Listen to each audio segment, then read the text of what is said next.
पर चलिए ज्यादा बातचीत करेंगे। हमारे साथ डॉक्टर नीतू जैन जुड़ गई हैं, साथ ही डॉक्टर स्वाति महेश्वरी भी जुड़ गई हैं। नीतू मैम, सबसे पहले आपका मैं रुख करना चाहूंगी। कोविड-19 के बाद महामारी का जो वो दौर है वो अभी तक कोई भुला नहीं पाया है। संक्रमितों की संख्या लगातार बढ़ती जा रही थी और फिर मौत के आंकड़ों में भी तेजी से इजाफा देखने को मिला था। अब HMPV वायरस 5 साल बाद कितना घातक है ये वायरस? देखिए, HMPV काफी नॉर्मल रेस्पिरेटरी वायरस है जो कि सर्दियों के दिन में बहुत कॉमनली होता है। ये बच्चों को ज्यादा इफेक्ट करता है, लेस देन 1 साल के बच्चों को ज्यादा इफेक्ट करता है एज कम्पेयर टू अडल्ट। चीन में भी यही देखा जा रहा है कि जो इफेक्टेड पॉपुलेशन है वो ज्यादातर बच्चे हैं, 5 साल से कम के बच्चे। अगर आप कोरोना से कंपेयर करें तो कोरोना के टाइम पे बड़े और बड़ों में ज्यादा संक्रमण पाया गया था। अगर ये कोरोना की तरह वायरस फैलने वाला वायरस होता तो बड़ों और बच्चों को इक्वली इफेक्ट करता या बड़ों को ज्यादा इफेक्ट करता। तो अभी तो कोई ऐसी बहुत चिंता की बात लग नहीं रही है इस वायरस के कारण। इसके अलावा चीन ने ये भी बोला है कि सिर्फ यही वायरस की बात नहीं है, बाकी जो नॉर्मल रेस्पिरेटरी वायरस है जैसे कि रेस्पिरेटरी सिंसिशियल वायरस या फिर माइकोप्लाज्मा, उनके कारण भी निमोनिया या फिर रेस्पिरेटरी ट्रैक्ट इन्फेक्शन हो रही है।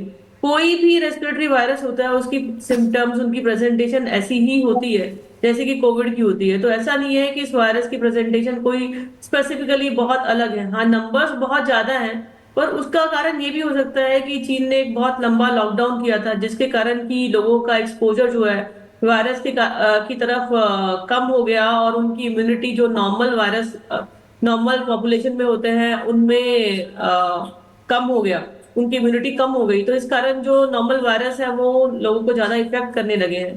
तो ये HMPV कोई नया वायरस नहीं है, ये एक पुराना वायरस है जो इस समय में हमेशा होता है। तो अभी तो इस वक्त तो ज्यादा चिंता की बात नहीं लग रही है। चलिए ठीक है, आप बने रहिए। डॉक्टर स्वाति माहेश्वरी भी हमारे साथ जुड़ी हुई है। जरा ये समझाइए डॉक्टर माहेश्वरी जी, कोरोना वायरस जब आया था स्थिति हम सबने देखी, जो ये HNP वायरस आया है क्या ये कोरोना के इतना ही खतरनाक है?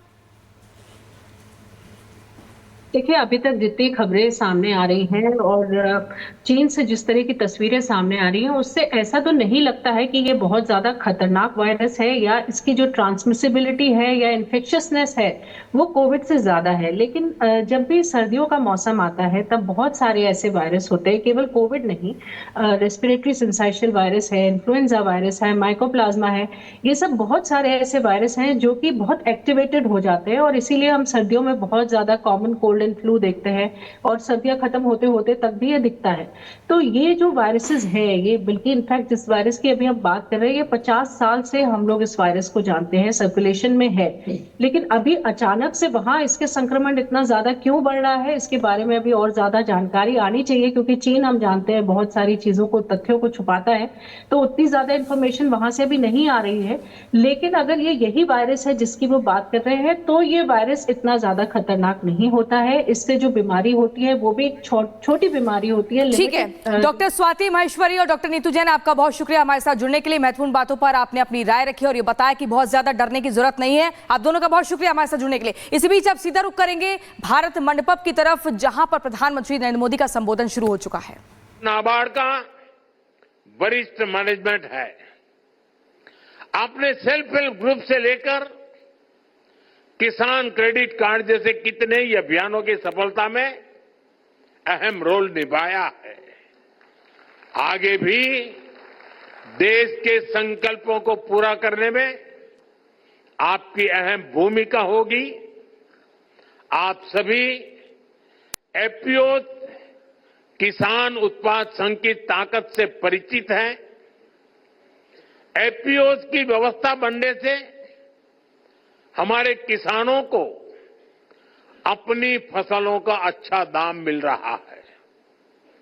हमें ऐसे और एफपीओ बनाने के बारे में सोचना चाहिए, उस दिशा में आगे बढ़ना चाहिए।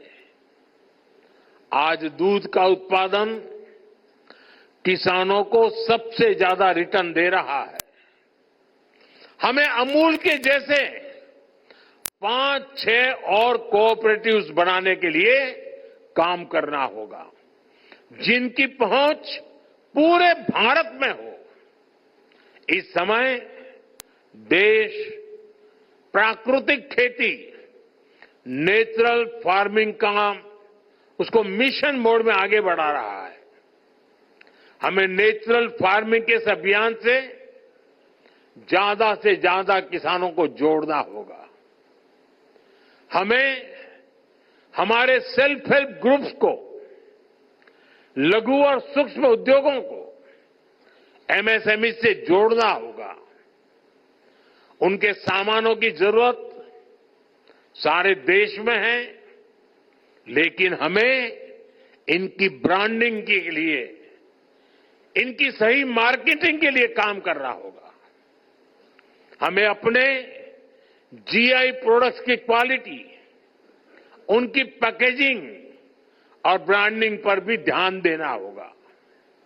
साथियों, हमें रूरल इनकम को डाइवर्सिफाई करने के तरीकों पर काम करना है।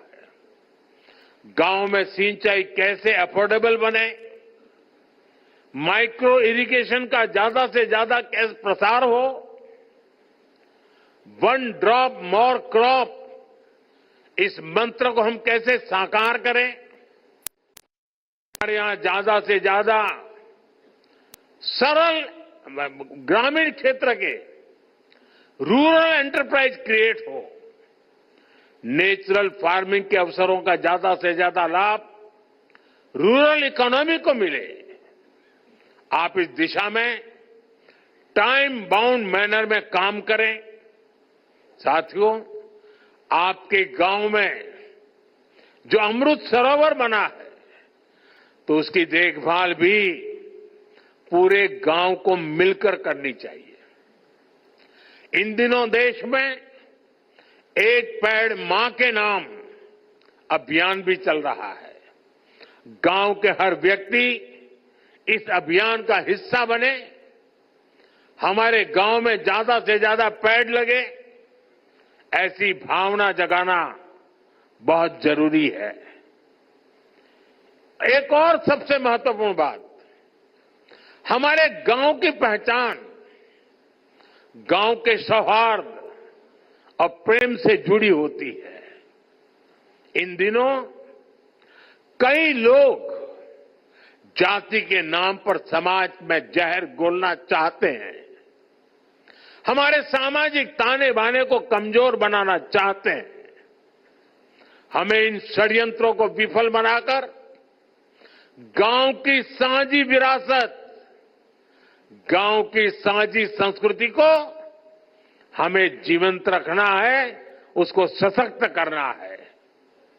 भाइयों बहनों, हमारे ये संकल्प गांव गांव पहुंचे, ग्रामीण भारत का ये उत्सव गांव गांव पहुंचे, हमारे गांव निरंतर सशक्त हो, इसके लिए हम सबको मिलकर के लगातार काम करना है।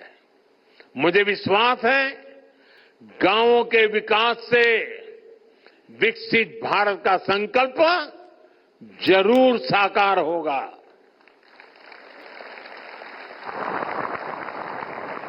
मैं अभी यहां जीआई टैग वाले जो लोग अपने अपने प्रोडक्ट लेकर के आए हैं, उसे देखने के माध्यम से दिल्ली वासियों से आग्रह करूंगा कि आपको शायद गांव देखने का मौका